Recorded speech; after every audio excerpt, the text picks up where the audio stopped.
Yeah, That makes sense. If I'm ever curious, I'll ask, like, hey, did you really mean to put Murder in High Heels as the best song on Animalize? Spoilers for the Nets Kiss episode, Steve. Oh, no. Greg, you're ruining everything. You're not going to remember. Did you really listen to the record?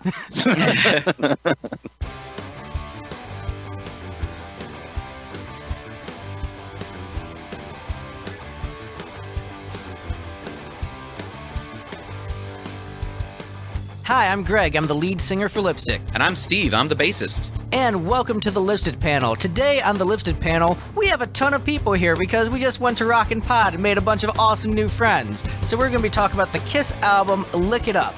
And I want to go ahead and introduce all of our awesome panelists. We've got Mr. Julian Gill returning to the panel for the 999th time. Welcome back, Julian.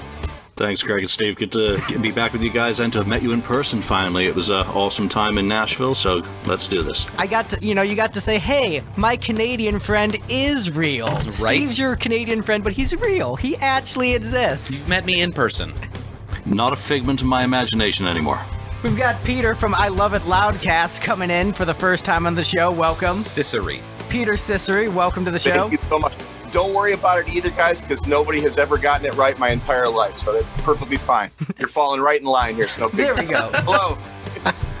Keeping tradition. And we have everyone from Ages of Rock here. We've got Dennis Talbott, Alan Tate, and Bill Algee from Ages of Rock joining us. We got all three of them today. I completed my Ages of Rock collection, so I feel really special getting all three of you guys here today. Ages of Rock Funko Pops. Collect them all. Oh my God, Julian, you just stole my line. That's what you want. You want to see us in a skinny body and a great big head. That's what you want to see. That's awesome. You know it. That's funny. We can get bobbleheads, though. That'd be kind of cool. Yeah, we've got an awesome panel full of experts with Kiss posters behind them. We're like the only ones without a Kiss poster behind us, so I feel like Steve and I have completely dropped the ball. But we're here to talk about Lick It Up, first album without makeup. For first-time listeners of the show, I'm a big Kiss fan. Steve doesn't know Kiss, and he's going through the entire catalog in order. Yeah. So I want to go around the panel, talk about everyone's history with the band, with this album in particular, and their general thoughts on it before we get into our ranking. So let's start with Julian and go around. We'll end with Steve. Again, as a guy who got into the band in 1985 with the Asylum album, I didn't get into and experience Lick It Up for probably a good year or so until after I'd started going back through the back catalog and catching up. So my first, interaction with this album was actually a friend had it, and it was the only Kiss album that he had. And I borrowed his cassette, and I wore the thing out. I was absolutely amazed after going back in and going through the 70s stuff. It was really, really strong. Remains that way to me to this day. Just reminds me of being in 10th grade in high school again and going through that whole experience of exploring the catalog and having so much diverse stuff to go through. Peter, how about you? What was your first experience with Lick It Up? Well, Lick It Up actually comes from quite a while after I had already been into Kiss tremendously. I started with Kiss in 1976. I was in the 6th grade, and I remember one of my buddies bringing in a record. I think it was a Live into the Catholic school lunchroom. He proceeded to get it confiscated, but I saw that album cover, and I'm like, holy mackerel, I didn't know what these guys sounded like, what the heck it was. All I know is I ran out and got Rock and Roll Over and started my indoctrination and my love of Kiss from that point forward. So I remember getting Lick It Up the day it came out. And, man, I tell you, I was in a crappy little high school band at that point. I remember when they announced the whole MTV thing, the unmasking, it was literally like it was the second coming of Christ with all of us in that room. It was crazy. Dennis, how about you? What was your first experience with Lick It Up? Lick It Up, same as I bought it the day that it came out. The interesting thing was, I was a fan since 75, 76 also. Kind of had fell out with Kiss for a while. Did not have MTV, so I had not seen them without makeup. God. We had seen Peter and we had seen Ace, when they quit the band, but I'd never seen Gene and Paul, so I missed the MTV thing. So when I went to the store and bought this album, that was the first time that I remember going to the mall, and I walked around the corner. It's like, here it is. I'm going to see those guys. I'm like, okay, cool. And this was actually the first tour that I actually got to see. Also, I was earlier on, my parents, wouldn't let me go to the concerts earlier on. We were far away, and so Lick It Up was my first tour. Was Vinny's last show actually, and Bill and I actually were both at that concert. And but anyway, it's a good album. It's just one of those ones where the magic had kind of left me at that point. So I guess that would be a good lead-in for Bill to go next, since he was at that same show. So, Bill, what was your exposure to Lick It Up and Kiss in general, since it's your first time on the program? So, like Dennis and Alan, I started listening to Kiss in 1976. Similar thing. We had an indoor recess one time, and somebody brought in a Destroyer album and played it, and that was it for me. I was done.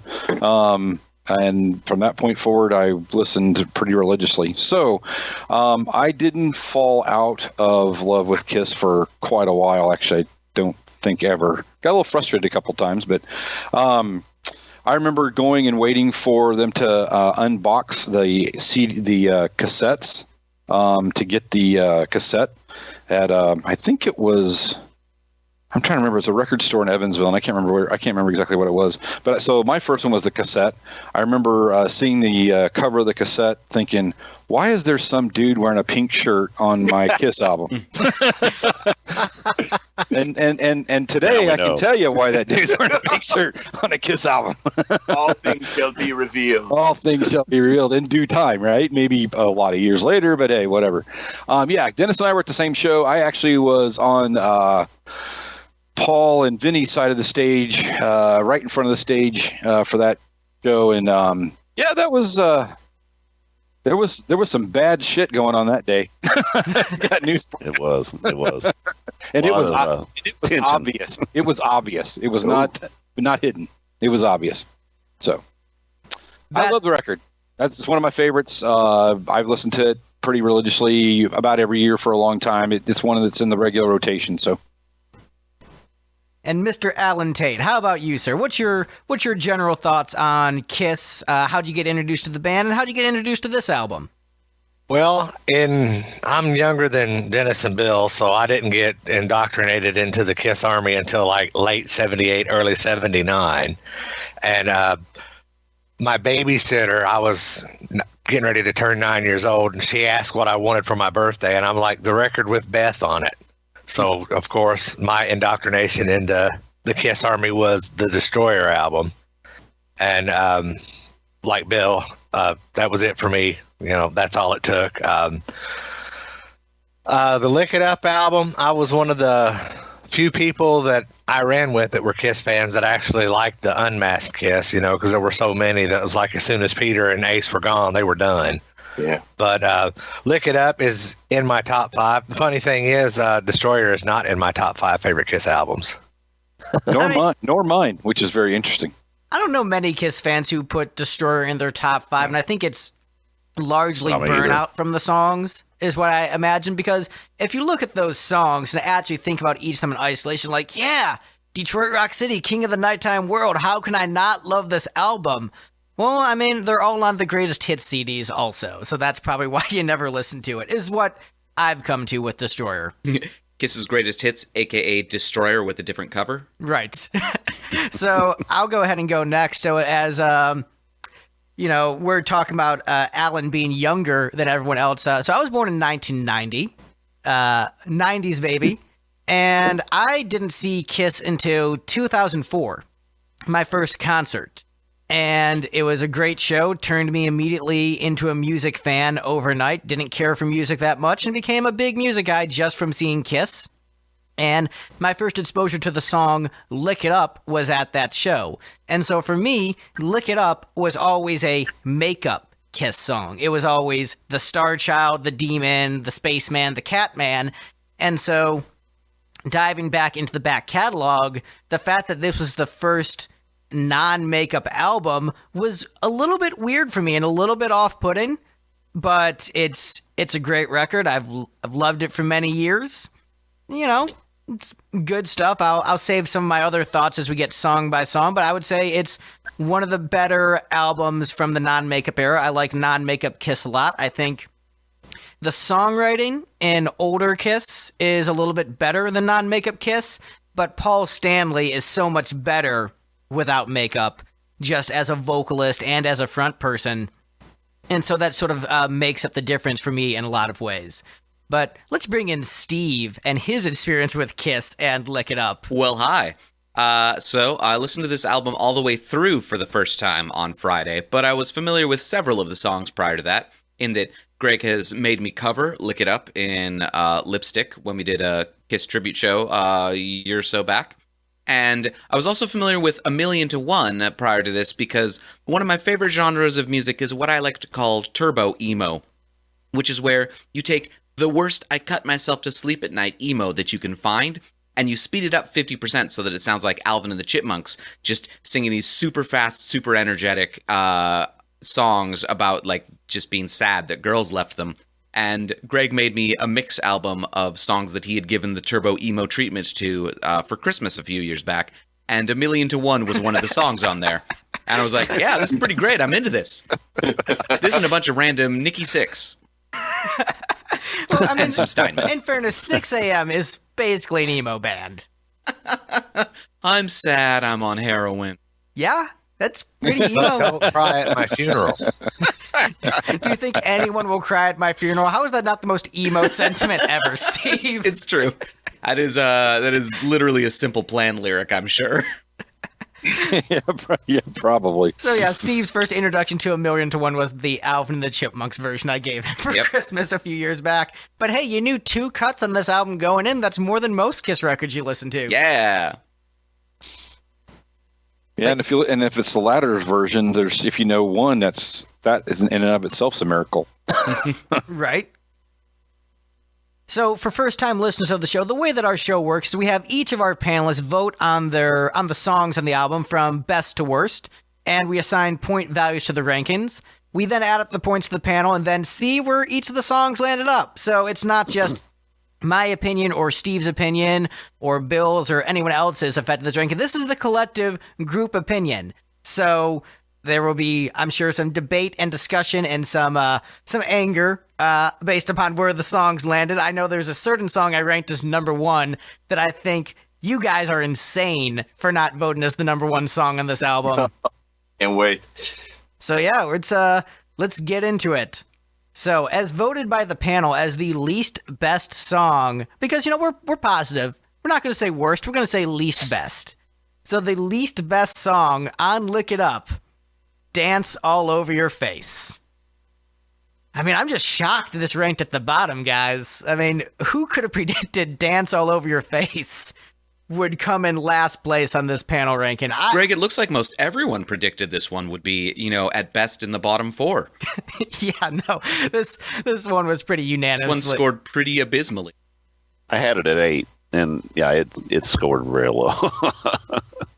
I got it at 7. I think it's kind of cool. There's definitely ones that I would rank below it, obviously.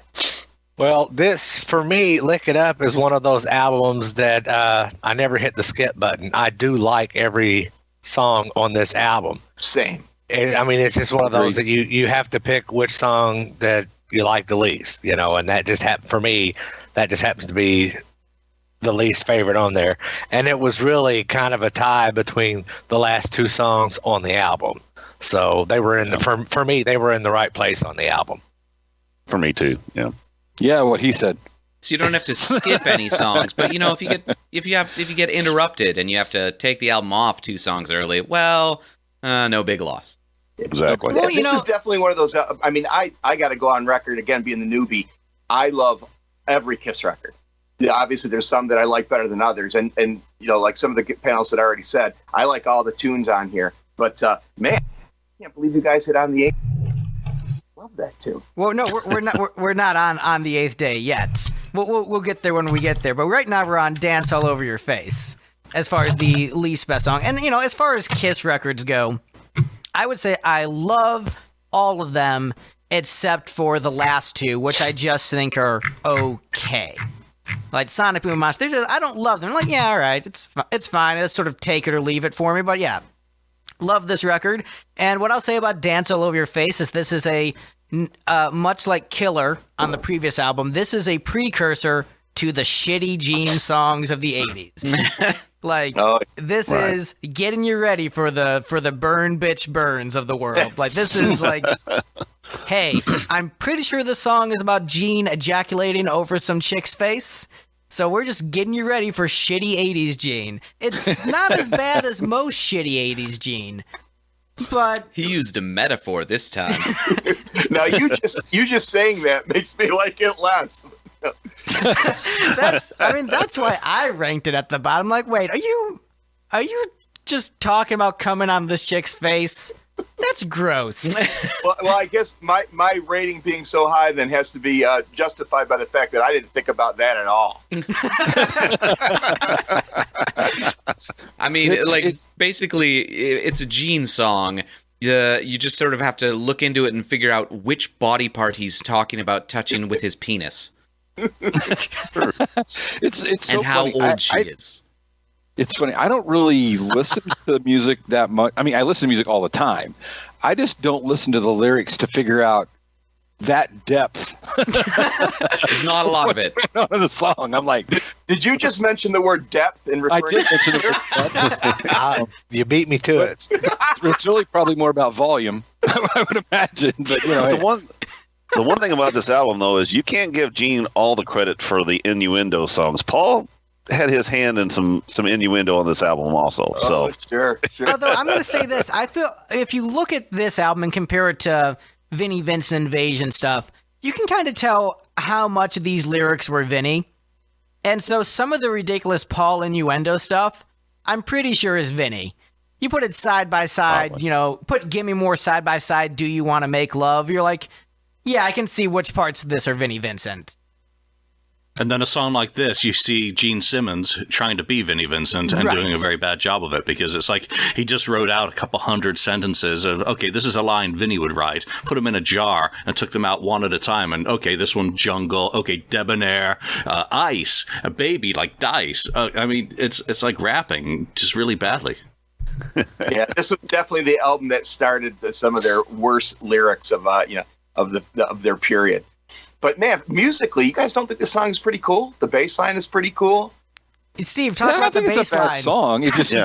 It's just out of 10, it's got to fit somewhere in the list. So it's got to be down to me. Yeah, I agree. It's where it should be. Actually, I had it at 9, but whatever, 9 or 10. I don't 9 or 10. It doesn't matter. Gene's a very easy target in the 80s. It's just one of those things. And this thing is written just by Gene. There's no one else we get to bring into the conversation and kind of blame. You can't say Paul Stanley did this, Vinnie Vincent did that. No, Gene, this is all on you. So burn, bitch, burn. Gene hit a bunch of A's and then sang about ejaculating on somebody's face. Hey, look, it rhymed. I'm a poet. I'm better than Gene Simmons. Yeah. Well, the one thing too I want to say real quick too, when I said to them I fell out with Kiss, it wasn't that I hated them. There was other bands that came into fact at that point. They weren't at the peak, but I still bought every album that Kiss put out. You know what I'm saying? They just weren't. I wasn't as crazy about them. Yourself now. You already. You know what, dear dude? Whatever. Blow me. Look, I still love Kiss, but I love the Gin Blossoms more. That's a Gene lyric. Blow me. I mean, let me write that down. So, Steve, as a lazy bassist, how do you feel about Dance All Over Your Face and the bass line? All right. So I gave the song more flack in my notes than it necessarily deserves, especially compared to Lick It Up, in that, the verse is just riding probably the A on an eighth note the entire time. But when it gets to the chorus, he does start doing some runs and some cool parts. But yeah, this is Gene being pretty lazy for most of the song. But he had to devote all his energy to those highbrow lyrics. So that's true. Why. It's like, look, I can think of innuendo, or I can think of a second note. What do you want from me? You expect me to do both. But it took more energy to do the things in the lyrics than it did to write them. It's called inspiration. But, ironically, this cut, if this were on one of the next few Kiss albums, would be one of the better Gene songs. So as it ranks last place on Lick It Up, it's better than a lot of what we have coming in store for Steve. Yeah, we're teetering on a dangerous precipice here. Just know that, Steve. I know. I've heard lots of legends of 80s Kiss.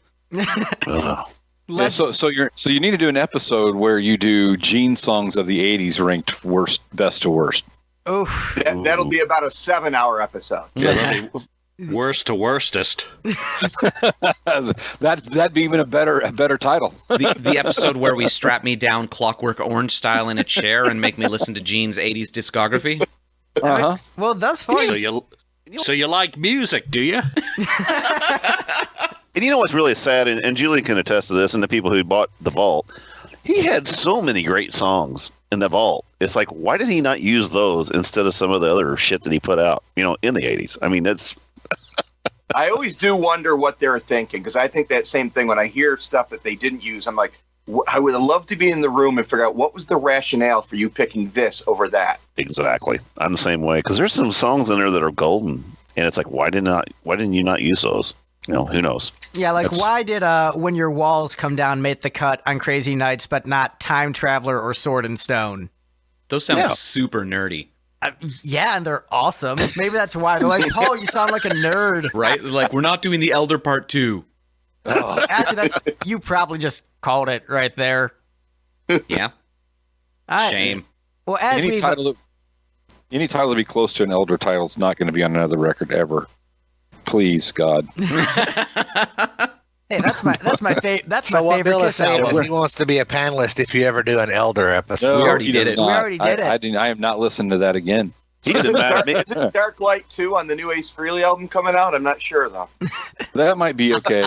But, Bill gets kind of sick in his stomach because he keeps seeing this Elder album that I bought from Julian from Indianapolis. It's been sitting on my vault back here, and he keeps seeing it every time we do a show. He's like, "Are you going to keep that album back there?" He had it propped up there, and I'm like, "Take that shit down! I'm going to throw up." We have a guest on. I'm over here barfing. It's horrible. Well, as we're done talking about things, exploding from orifices from different parts of the body, let's move on to the next song in our ranking. Great song. You can use the crappy song drop for that one. All right, I'm done talking about this crappy song. Yeah, that's kind of. All right, so next up on the list. Try to be positive, and Greg shoots me down. I mean, look, if you're going to use the crappy song drop, I'm not going to fight you using it on Dance All Over Your Face. Like, that's not the song I'm going to defend Kiss over. not the hill you're going to die on. Right. So next up on the list, we have And on the Eighth Day. Steve's favorite cut from Lick It Up. Yep. You voted this as the best song for them. Are you surprised to see it this low? It's true. I was looking at other people's rankings and saw that, there were a couple people like, yep, this is definitely the least best song. Oh, no, I've lost track of my notes. Yeah, it was like, what? Oh, shoot, 3 of you put it as the worst. Dang. Ooh. Hey. I'm the only one who... Middle of the pack. Yeah, I'm the only one who liked this, apparently. Yeah, we got 110, 15, 2 2s, and 3 1s. Wow. That's all over the place. I mean, it's mostly all over the place at the bottom. Right, mostly all over the bottom, with one person being like, yeah, this is pretty okay, and me saying, yeah, this is the best song on the album. That sounds like Gene's next song, mostly all over the bottom. You. I'm writing that down right now as I speak. If I see that on an album someday, I'm coming after you. There you go. So, Steve, why'd you like On the Eighth Day so much? So here's the worst part: is I'm going to kind of damn it with faint praise in that it's a solid rock anthem. Like, rock anthems are what Kiss is pretty good at, and this is a pretty good example of that. And I feel like for the most part, this album was Paul Stanley trying too hard to be a better vocalist, and he can hit the notes that he's hitting, but he's trying too hard and not focusing enough on catchy melodies for it. And the rest of the band trying to be a thrash band, which, look, Kiss is a pop band. They shouldn't be trying to play thrash. They should be playing catchy pop rock anthems like this. Yeah, this album for sure is one of those albums where both Gene and Paul are trying to sing in this stratospheric, out in stratosphere, high note wise. And I mean, that Gene does it on a couple songs in this album where they trail off with those notes that just go so high. I find them almost obnoxious. And obviously they can't do any of this stuff live that they would even attempt. But I get sad because knowing how much I love Kiss and how much I just love Paul Stanley, and we all know what he's going through, this was the start of his demise right here. Oh, see, I disagree. I mean, when you say the start of his demise wasn't until 2008, 2009. And this is the start of peak Paul Stanley. this album through Carnival of Souls is Paul Stanley being one of the best vocalists in rock. Oh yeah, I agree on that point. What I'm saying is, you know, the notes he was trying to hit and that he did sustain and pull off great for like 10 years or so. This didn't help his voice in later years, for sure. I mean, he sustained it for like 20 years. Longevity. So, I mean, he did it like for 20 years. I mean, that's a pretty solid stretch of doing that kind of vocals. So, sure.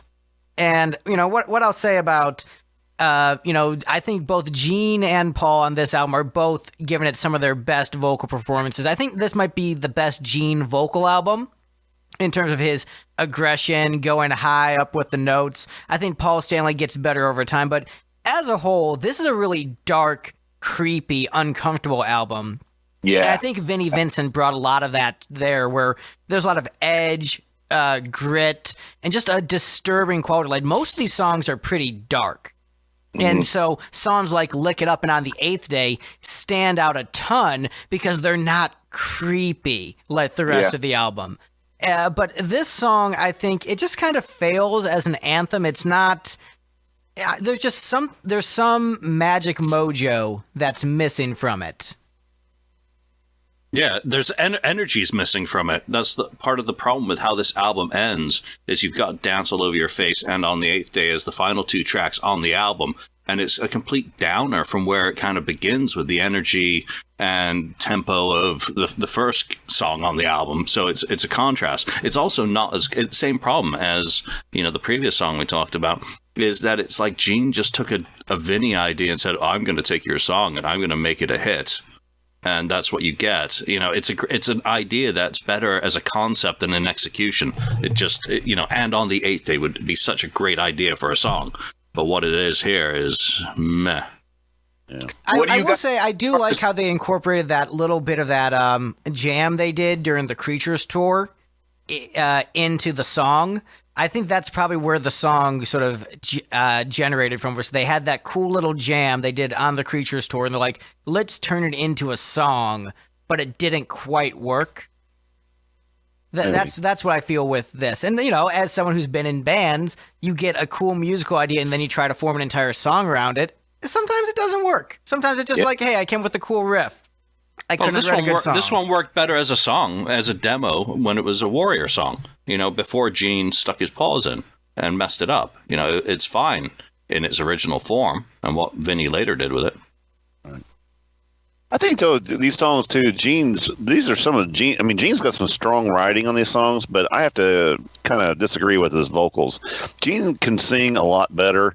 I think at this point he was, with sans, you know, the makeup, he was out without the makeup, and Gene was in this period of lost. He didn't know what to do. You know, he wasn't the demon anymore. He was trying to find his thing.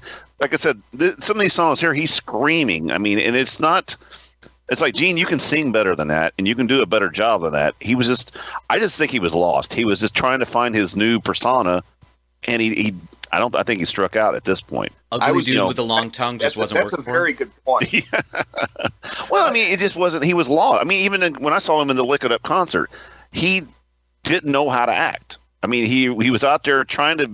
You see him, he was trying to be the demon, but that's like, okay, well, shit, I don't have the makeup on anymore. So, all right, so I'm going to be this, and I'm going to be that. You know, I think he was lost. You know, that's why he got to be, you know, the Maud of Thunder for a while. You know, he just couldn't figure out what he wanted. You know, and I agree with that to an extent. I'm going to say that half of this album he doesn't really have that great of vocal performances, and On the Eighth Day is not a song I would cite as a great vocal, but there's just like, I think the demon is still channeled in certain cuts on this album, which we'll get to later, where I'll say that's a great Gene vocal.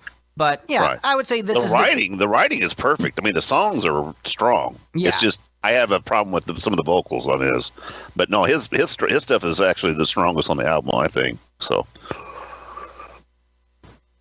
any other thoughts on this song in particular? I saw Peter was getting ready to say something earlier, and we kind of all overtalked him. So. Sorry. I was going to go along with that point that Gene was kind of searching. I mean, he was not only searching visually. I mean, you would see him, and obviously in the two videos that were, we may or may not talk about, the live clips, still hunched over, like as if he had the armor on. And I think this was even though we all know he was searching visually for many albums to come, there are some, the mod period and everything. This is some kind of funky Gene looks for the next few years. I think on this album, even though I agree, his vocal range is amazing and some of the performances are amazing, but I think he was searching vocally here too. Like, okay, what am I supposed to sound like now that I don't have this makeup and this set of armor on? Exactly. Yeah, I think that lasted till Revenge. Yeah, it did. Right. And that Revenge, whole he found period of being lost and the songs, the writing of the songs, and his look was lost until we got to Revenge. Totally agree. And then he got it fixed, and then he dropped it. Although I'm gonna chime in here. I think his songwriting got a lot better on Hot in the Shade. I don't think he understood the direction he wanted to go, but I think he turned in some really good songs on that album. Yeah, I think periodically he had good stuff, but I think that he just became Gene again that we all had grown to love. He got his shit together. Yeah, Revenge. when we got to Revenge. So right. Now, I'm going to ask my resident Kiss expert, Julian, about this. From what I remember reading, this album was recorded, it was about midway through the recording process, they decided they were going to take off the makeup for this album. So, Julian, is there any knowledge about what songs were completed before they decided this was going to be the first makeup-less album, or like when in the process that happened? Because maybe that would explain some of the vocal differences throughout the album. No, my understanding is that the album was pretty much completed at the time that they decided to go without the makeup, so that doesn't really come into play. I'm sure that they'd been thinking about it on and off from 81, so you could be reading that into a lot of their songs in that period as well. So this one, when they were started, they fully intended just another Kiss album with the makeup. They were just going into the studio to do an album, and obviously they did that break pretty much halfway through to go down to South America for those shows. So, it really doesn't come into play as much as I think we might like it to. All right. Well, let's go ahead and move on to the next track. Next up. Sorry. Look, we want the truth on this program. Damn it, that's what we're all about. The truth and Steve making snarky jokes. Yep. Truthful, snarky jokes. But yes, next up on our list, we have Fits Like a Glove. Steve, you didn't quite care for this one. No, this was the one I ranked at the bottom. I just felt like... So, for those of you who aren't as familiar with my music taste, the type of heavy metal that I like is the intersection between extreme unlistenable metal and jazz, where just like everything is weird and incoherent and takes, 13 listens before you have any idea what's going on. So my general take on this song was it was too atonal to really be like a catchy rock song, and it wasn't atonal enough to be an awesome jazz metal song. Also, Gene lyrics aren't good. All right, so my snake's alive and it's ready to bite. How can you not consider that lyrical genius? Because when I go through her, it's like a hot knife through butter. Come on. The butt in butter is her butt. So you remember the other song that I told you how Gene came up with hundreds of little pieces of paper with lyrics on them and threw them into a jar? These are the leftovers. And they threw in like some Chinese, like some stuff from fortune teller cookies and shit. They're like, okay, whatever. We'll just put this down. Friends don't let Gene Simmons write songs on his own. I got the urge to merge. Oh, geez. I'm looking at these lyrics online right now. They're so bad. Yeah, so here's the thing. This is exceptionally bad Gene Simmons lyrics. Like, this is some of the worst stuff he's ever done. However, I dig the hell out of this song. And... maybe part of it is seeing all the live clips of this from the 80s where for some reason this was a concert stable. But just that atonal chorus is such a refreshing change of direction for Kiss. I love that dissonance. As a guy who also enjoys quite a bit of jazz, I liked when they incorporated those weird elements into... Oh, no, I don't actually like jazz, just jazz metal. Okay, so I actually like jazz. And so for me, this was fun. Like it was another example of the album being dark, weird, and creepy. And it was for me fun that they would take something so dissonant and turn it into a hook. But it was still very sing-along for me personally. So yes, awful lyrics, but it's in that so bad it's good lyric category. And musically, I sincerely enjoyed it. Man, just like that off-the-wall Vinnie Vincent solo where it's just such a weird off-kilter song, and it's fun. Like, Vinnie brought a weird off-kilter edge to the band, and it's exemplified in this song so well with his playing. Like, it's just a rad tune. Vinnie Vincent's off-kilter edge? Yeah, more or less. I had this last. Again, I like all the songs, but if you have to rank them, mainly just because it's just a lot of noise to me. There's no melody, there's no nothing. And I think I probably liked it a lot better before I was the father of 3 daughters. Now I look at these lyrics, and I'm mortified. I mean, how many Kiss songs do you not like now that you're the father of 3 daughters? Like Christine 16, as soon as they're teenagers. He doesn't like any of them. What's creepy about that song? No, just kidding. Well, he's changed the lyrics if it makes you feel any better. It's Christine 60, so you're good.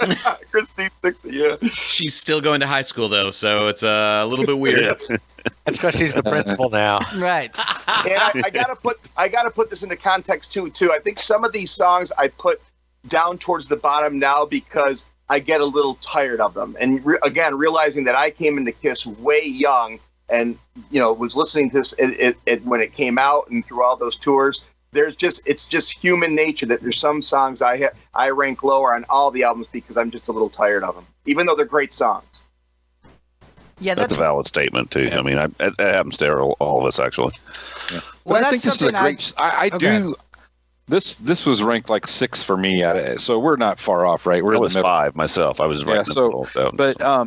But live, this song got a huge reaction. It was a really good song live. It came off really well. On the hot knife through butter, that was we got the crowd. It's like going, it's like a hot knife through. Then everybody, kind of swelled up, and then well, of course, it's great. It is a good live song. Truth, and I was in the crowd a couple times singing it. Yeah, I was. Standing in the crowd with your hands over your daughter's ears. I take you to the show, baby girl, but I can't. You got a song about butter. We're not worried about any other songs, but this butter song's got to go. Shit. All right. Cool. Yeah. Any other thoughts on Fits Like a Glove? Nope. All right. All right. Steve, go ahead and use that new drop I got you to introduce the next song. All right, he told me I have to play this one. And it's about Paul Stanley's dick. How this girl's gonna get some of his dick. Next up on the list is Gimme More. Find the drop, Steve. I love that. That's about his dick. Well, see, when you say "Gimme More," that's when you throw in "That's what she said." So I've seen that movie, so I guess I was familiar with that song too. That's good. Well, I mean, Gimme More wasn't what the song they were talking about, but I realized there's going to be enough songs in the future of our podcast about Paul Stanley's dick that it's probably just a good drop to have in our arsenal. Right? Yeah. That's pretty good. It has the lick my candy cane. Is that right? Yes. I got the right thing. Yeah. That is definitely 100% a Vinnie Vincent lyric, if I ever heard one. You can actually, Vinnie Vincent's fingerprints are all over Paul Stanley's dick, obviously, on this one. I know. This is like Paul Stanley saying, I can write a really, really, really bad Gene song, and Vinnie saying, sure you can. And they set out and prove that he can. This thing is absolutely horrendous, but it's horrendous in a fun kind of way. It is. The question should be: are the Vinnie Vincent fingerprints peppermint flavored? Wait, who's touching the candy cane? I'm not comfortable discussing candy canes, but Alan can pick up that conversation from that point. This went right in the. That went right in the shitter. Well, it don't taste like peppermint anymore. That's what makes it a Gene song. That's another lyric. Right into the shitter. Okay. Got that one. I'm trademarking that tomorrow. There you go. So is it possible the song was a joke? This song. I don't think this is a number. I don't think this is a 7 song. I think for me, this was higher up the list. I give it number 6. So there you go. I give it a little bit more. I put it 4th. Gimme More. I gave it a 4. Did you? I put it 3. Oh, cool. And after all my insults, I actually had it number 5. So. I had it number 8. Yeah, Joe, you were the one that tracked it down. Greg's the one who didn't like it much. Really? So the thing is, I like this song. It's just when I'm looking at what I appreciate about Lick It Up as an album, it's typically the dark, weird, creepy edge. And this song is more just Paul writing a Gene Simmons song, probably as a joke to make fun of how bad of a songwriter Gene is. And it's a great song. There's a great vocal. There's high energy from it. But it just basically what it comes down to is there are other songs on the album that do more interesting things for me than this one. Like, I think if you're looking at, this versus Fits Like a Glove, that dissonant chorus and the, awful, awful lyrics that are worse than Gimme More give that song an edge. Versus this is just Paul Stanley doing an up-tempo rock song, singing very well. I mean, I don't think there's a bad song on this album, except maybe Dance All Over Your Face, but I still don't think it's that bad. So even me ranking this towards the bottom, I still like it. I just like other stuff on the album more than it. See, from the way you guys are describing this album, it's mostly Gene Simmons and or Vinnie Vincent trying to write, gross thrash songs. And then the one that Paul Stanley says, well, I'm going to work with Vinnie Vincent and write a gross thrash song the same way that Gene Simmons did. He wrote one that actually had some decent vocal parts and good groove. I mean, it's almost like Paul Stanley is the real talent of Kiss. It almost is. Imagine that. I one day dream of, ironically being better at a genre of music than the people who are doing it seriously. I just like the energy in the song. I like the way it moves. It gets me going musically. I dig it. I mean, get you pumped. Good workout music. Good. Oh, and you can tell by my belly that I've used this for workouts many, many times. Not most of us don't have any other room to talk, fella. Don't feel special there. Man, also good Christmas shopping music. All right, candy canes and whatnot. Yeah. Gimme more presents for the tree, for the kids. For the kids. Very American. Kiss is for the kids. I think with one of the other songs, I said that it was like Gene Simmons took a Vinnie Vincent demo and basically messed it up. I think that you can pretty much say the same thing about this because it was a Warrior demo prior, lots of it anyway, prior to Paul getting his hands on it. It feels like he really just took a Vinnie demo and said, okay, I'm going to do this to it, and tried to write a Gene song out of it. So it's fun. Again, it's one of those songs that works well live. I mean, it was perfect for the time, but maybe isn't as good looking back 30 odd years later. Yeah, I mean, as a whole, this album, I mean, musically just kicks ass. I mean, it sounds great. It doesn't sound as great as Creatures, but again, when you have to rate them, you have to give somebody a 10, and with that caveat that I think this is a pretty solid album all the way around. And I would say out of all the albums in the catalog, this and Creatures are the ones that are most obviously sister albums. Yeah. Where they pair together really well. Those two, I mean, they're the only two with Vinnie Vincent. Very similar production. The two full albums produced by Michael James Jackson. Similar tones. Like, those two tie together really well as a pair. Yeah. I just want to know why you didn't call them brother albums and you called them sister albums because you mentioned Vinny. Because this album's already a sausage feast. Let's throw some women into it. Also, as a guy who, is somewhat androgynous doing glam rock, I'm not going to, rag on a glam rock musician looking like a chick. I'm like, it's what we do in the genre. That's his job, damn it. I think a lot of those bands look super cool. If Vinnie Vincent shows up somewhere not in leather and a dress, you're confused. Right? I mean, I'm in a band called Lipstick. I'm okay with dudes dressing like chicks. Hey, I love Angel, and we know how they look.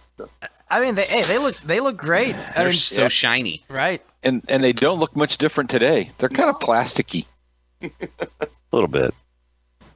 So, next up on the list is the song I voted as the best song on the album. The rest of you are wrong, and this is the best song on the album. The title track, Lick It Up. That's number 6? Yeah, this is this I had low. it at What? 9. How can that be? I had it at 9, Bill. What the hell's wrong with you people? You gotta burnt get out on over that song. you gotta get over your Burnout's concert one fatigue. thing. We're raking them on the record. Yeah, Still. get over your concert fatigue, guys. This is by far the best cut. Easily. It's too simple. Number one. You listen to Kiss. If you're not okay with simple, listen to a Keep it different simple, band. stupid. That's what it means. I It'd be know. nice and certain Savis. That's easy for you to say. There Yeah, is no, an really. upper limit. The Gene You rides can- the can A. all- Might be you too guys can simple. all hate me. I made it number 7. Hey, I had an 8. Oh, this is number 9 for me. I honestly, I hate that song. I never liked it. Period. At Sorry. their core, Kiss is all about. The Kiss is like the Beatles, where they'd rather make a simple, catchy song than a complex song no one cares about. Like, at their core, they've always been deconstructing the song to the bare bones to make it sound good. That is what Kiss has been about for most of their career. And then when they tried to not do that on stuff like The Elder and Animalize, people got upset. But at their core, they're about simple and catchy. They're a simple thing. The song, And it's about Paul Stanley's dick. Now this girl's gonna get some of his dick. Well, yeah, sure. I mean, are you going to deny it? What do you think it is in this song? Well, I mean, he Never might gets be old. licking it up too. This is about, the year 1969. And how When he was was it? watching when he was sitting in the kitchen watching his cat knock over its milk. That's what it. That cat is being good to itself. It's not a You know, crime. Kiss was a band that was once about cold gin. This song's like water. It has no flavor. It has nothing. It just trundles along aimlessly. And then they did something that to me is an utter sin. In concert, they turned it into a torture sequence for the audience, and they abused us with this song, and it went on, and it went on, and it went on, to the point where you're saying, you could have played another 3 fucking songs in there instead of doing this long, drawn-out inter-song. So, that's what Inter-song, made me, song. it just... You've done an excellent job of describing your ire for this tune, that's for sure. Oh, I hate the song with a passion. But it's because so of what catchy. It's so because catchy. of yeah, it is catchy, And that but is it's such a slow. Vinnie Vincent chorus. Like, that chorus is 100% Vinnie Vincent. You only wrote 2 words? Is that how Vinnie Vincent writes choruses? No, I'm talking about He wrote lick it. I'm talking about the chordal pattern of the Oz. If you listen to the Vinnie Vincent Invasion stuff, the way he's using those intervals is exactly the kind of stuff he does with his backing vocals on later records. And so it is clear this is a Vinnie Vincent chorus. And what is so great about this, there's so much restraint. This is a song showcasing what you can do with musical restraint, which I think a lot of musicians don't have the ability to do. Like, this is so refreshing as it's simple, but it's just the right amount of simple. And This is my gonna go take a piss song at the concerts. This one and Heaven's on Fire are 2 of the worst songs they've ever written because they are just too simple. They're just absolute, they're wasted. They're wasted space on an album. Please tell me you've heard the song She's So European. Come on. God, I'd rather listen to that one twice. The list of that crap could be longer than the list of songs that should be on an album. Look it up. I think the real mistake here is they should have put it on the album sequence after Gene danced all over whose face. That would have been a better track listing. Then he licked it up. I mean, they thematically match each other, but that would have been some boring sequencing. There would have been just way too much dun dun dun dun dun dun dun dun dun dun dun for like a 8-minute period on this album. I was the lyrical thematic, transgression into the next. That's two. true. So therefore, they got the single ass backwards because this "Dance All Over Your Face" was the B-side to the "Lick It Up" single. Ah, There you go. Well, but also I'll say, as we're talking about the simplicity of this, we have to acknowledge that rock music isn't all about the guitars. There's also a vocal melody, and Paul Stanley is doing a really, really great vocal on this track. Bite your tongue, you heathen. So, as we're ragging on, okay. What did he say? Did he say tongue heathen? What did he say? Bite your tongue, you heathen. Bite your tongue, you heathen. Greg claiming that rock is about lyrics and melody. Pshaw. I'm saying that there's more to rock than just guitar riffs, coming from a vocalist and songwriter. And I will say that this is a prime example of the brilliant Paul Stanley vocal performances we're going to get for the next few albums. It's a great vocal, and that's honestly the more important part of a song is generally the vocal melody. Riffs are cool, but at the end of the day, you want to sing along to the song you're listening to. And when you want the lead single that'll drive album sales. Right. There's a reason why this was the lead single. There's a reason why it's the only song from the album that's still played at shows today, because it's the only one, people care about. We're the diehards. We're burnt out from this song. We've heard it a million times. Yeah, it goes on too long in the show, but there's a reason why this song resonates so much with people, because who doesn't love getting a blowjob? Wow, do you guys not like blowjobs? Did we really answer? My roommate is in the background cracking up. He only hears our side of things, and he just heard, who doesn't love getting a blowjob? Oh. I mean, I'm sorry you guys don't like oral sex. It's like not liking pizza, but as a guy who likes oral sex and pizza, this song is great. Is that another Gene song? Probably. Write it down. Gene would like oral. I'm writing it down. I'm writing it down. No, Gene's would be oral sex and cookies. Yeah, but not the hard ones. Or no, he wants the hard one. He doesn't like the soft ones. Stop. Oh my. One serious point, though, that I think you make a very good point is, even though musically, obviously, we can all agree this is really simple. I mean, the drum beat, I think there's one drum fill in it. No real guitar solo. But you go see a bar band, and they try and pull this off. Yeah, they can all play it, but guess what? None of them can sing it right. None of them. No. True. And again, the place goes ape shit bananas when they start this song. Oh yeah. I mean, and it's full of us. It's full of diehard people that are bringing other people to go to the show. And I was shocked that this is number 6. This is probably one of my favorite songs on the record. Jeez. Come on, bro. Well, but so think back when you first heard the song, because we come off like it when it first came out. Well, that's great. We come off Creatures, and you just got finished with the record before that was an absolute piece of shit. So you're waiting. Hopefully, they don't fall into that trap again. Yeah, in my opinion, your opinion is you don't like this song's horrible, but that's your opinion. Anyway, fight. It's okay.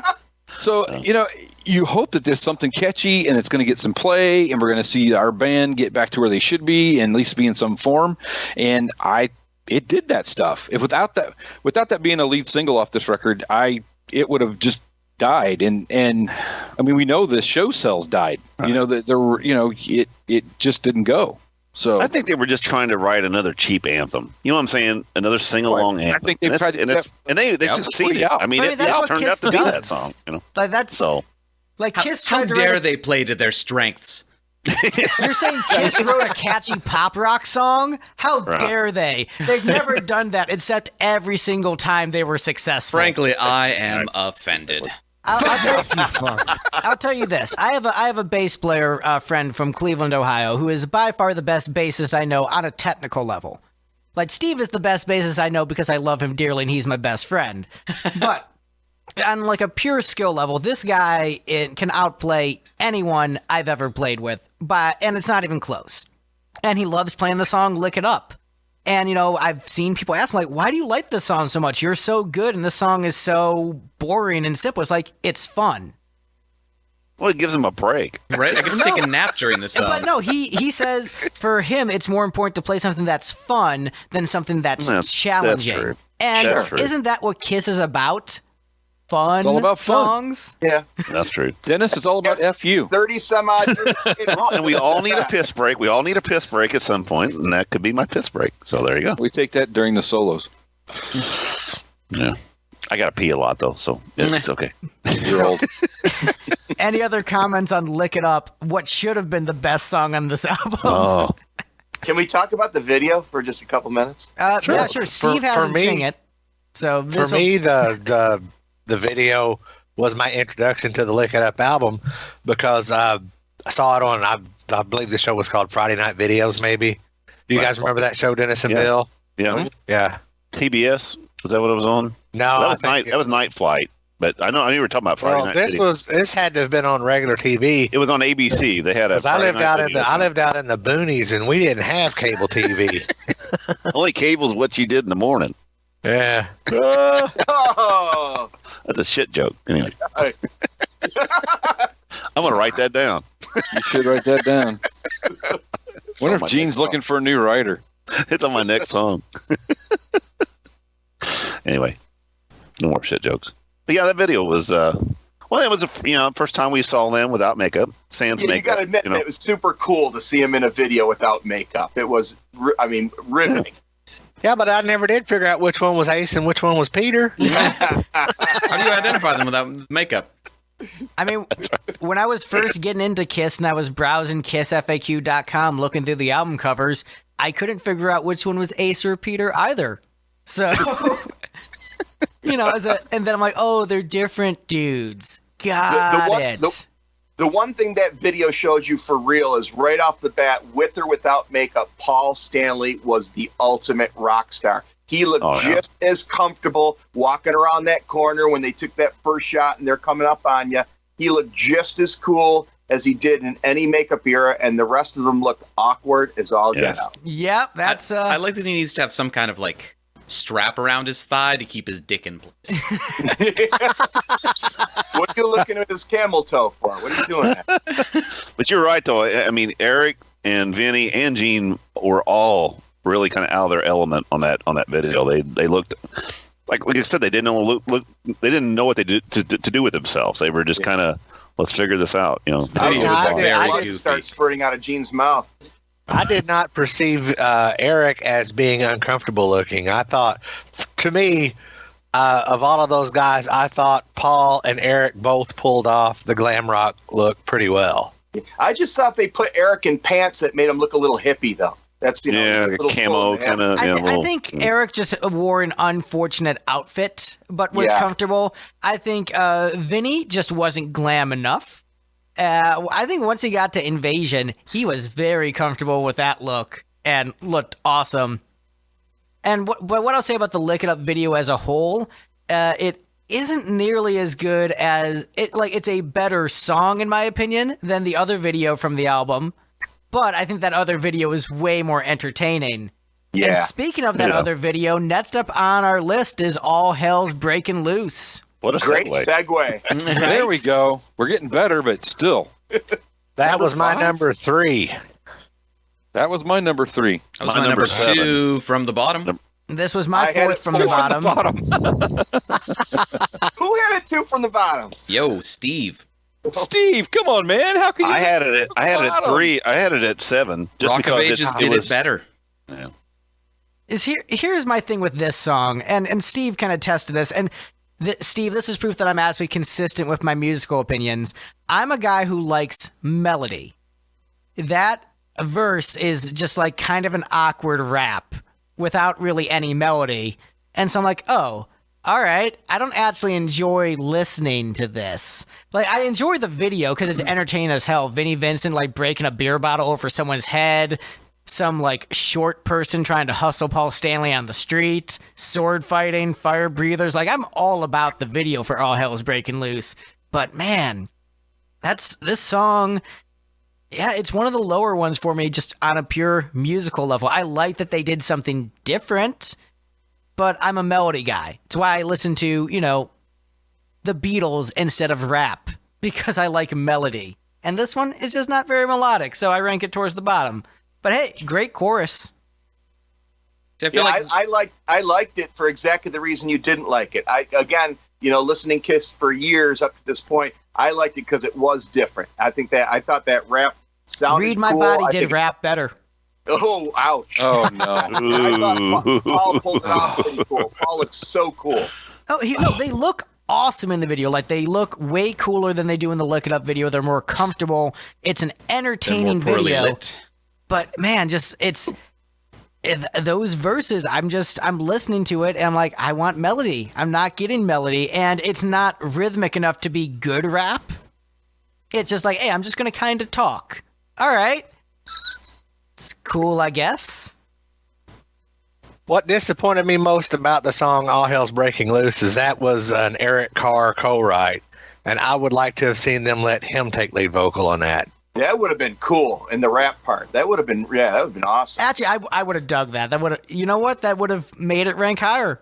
And also, I think Eric Carr probably has a little bit more rhythm than Paul Stanley does and could rap better than Paul. So that would probably be pretty sweet. Can I ask Julian a question? Sure. You can ask. Is it true that Vinnie Vincent chose that guy to break the beer bottle over because he was trying to repossess his equipment? Is that true?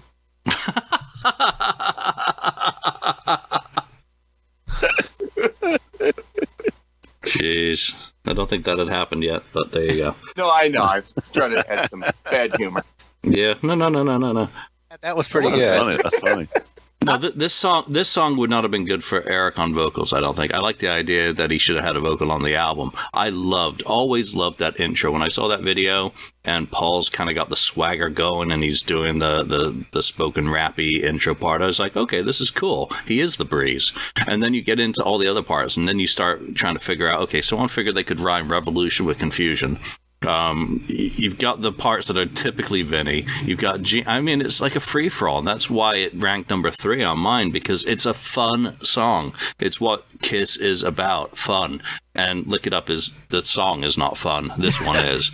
And the video is just so damn dorky. It's, Talked about, how Kiss is supposed to be fun. I mean, these lyrics, I mean, it ain't always easy when the going gets tough. When you get even, you got to show your stuff. That's Paul uplifting. That's Kiss lyrics right there. Too bad he doesn't sing them. If he sang them, maybe I would dig it more. Also, I do love that Gene is a total fatty in this video and just eating the whole time. Eating and drinking out of those big containers. I don't know what it is. It's like some radioactive waste or some kind of shit. But no, this song again just ranks low in my list. I had it at 7 just because of a burnout, and I know I shouldn't have used that as a range of where they should sit. But when you've heard it a million times, it don't have the effect that it did before. I would be so happy if they replaced Lick It Up in concert with this. I would just be thrilled to pieces. Play this in concert? Kiss Cruise. And they did it. They also did it in '84. Okay. Not only that, but this could be one that Paul really doesn't have to strain his voice. He can just do the talking parts, and everybody else could do the vocal part. Eric Singer doing the vocal parts would be amazing. Oh yeah, this would be the crowd would love it, and be a 4 or 5 minute break for Paul, and still be counted in his list of songs. Well, and actually, I've heard Tommy say many times that the one song he'd like to play live is "All Hell's Breaking Loose." Do it. So it's not going to happen then. No, it's absolutely not going to happen because we can't convince Paul that it's his idea. So we can do that. He's got a long 3 years coming up. He's going to have to find some way to get through it. Anyway. All right. So any other comments on this rather middling, boring song on the album? So my general take on this is, so I double checked to make sure I was accurate on this, but yes, this album started recording 6 months after, I think it was Paranoia, the Def Leppard album. So Pyromania, sorry. So the fact that the best parts of this song sound like the worst parts of Rock of Ages, I have trouble buying that as a coincidence. True. Well, don't forget that. What was it? Pyromania came out in January '82, so January '83. Sorry. They started recording this in like July of '80. Yeah, in June. So plenty of time. There's probably a bit, Probably. If you're gonna steal, you're gonna steal from what's resonating well. And Rock of Ages was, knock it out of the freaking ballpark song. Yeah. Yeah, yep. But they remembered to sing in that one. That was the trick. Yeah. Again, best parts of this one are the worst parts of that one. All right, well, let's move on to a better song.